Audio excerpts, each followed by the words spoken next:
स्याङ्जा र कास्कीको यो सिमाना हो यो डाँडो। यो डाँडोले चाहिँ नमस्ते सम्पूर्णमा यो मेरो च्यानलमा हजुरहरूलाई स्वागत छ। हामी अहिले मट्टीखानमा चाहिँ आइरहेका छौँ। यो खास गरी स्याङ्जा र कास्कीको यो सिमाना हो। यहाँबाट यता चाहिँ स्याङ्जा पर्छ। ल हेर्नुहोस् हुस्सु यस्तो दामी दामी मट्टीखान आऊ है साथीहरू गाइजहरू। यस्तो चाहिँ हेर्नु त हुस्सु आइरहेको छ। यतापट्टि चाहिँ पोखरा यो बजार राम्रो देखिन्छ। यहाँ हेर्नुहोस् यति राम्रो देखिन्छ। यो चाहिँ पुरानो एयरपोर्ट हो यो व्हाइट स्तूपा। अनि यतापट्टि चाहिँ यो कुम्दीकोट दरबार।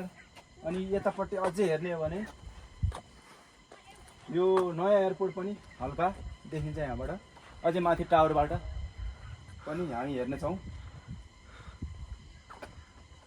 यो छिनका छिन चाहिँ मौसम परिवर्तन हुने पनि रहेछ यहाँ चाहिँ। यो बेला बेलामा हुस्सुहरू आइरहने, सिफ्ट भइरहने, मौसम परिवर्तन भइरहने।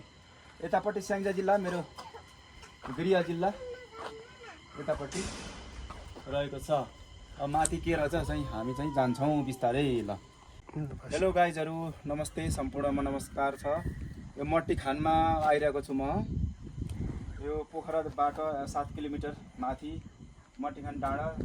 यतापट्टि स्याङ्जा मेरो गृह जिल्ला, यतापट्टि कास्की र स्याङ्जाको सिमाना हो यो चाहिँ।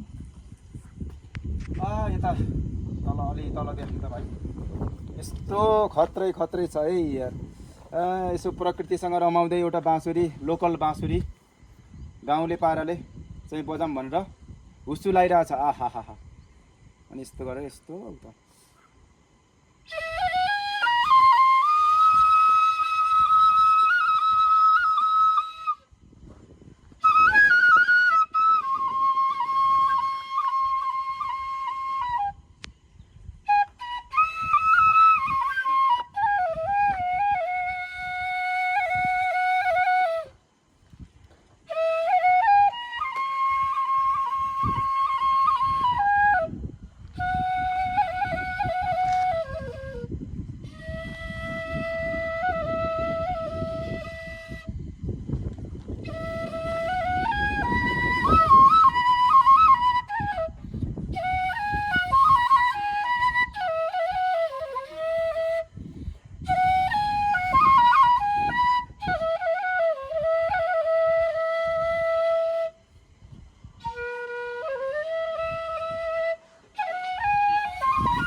हावाले बजाउनै दिएन।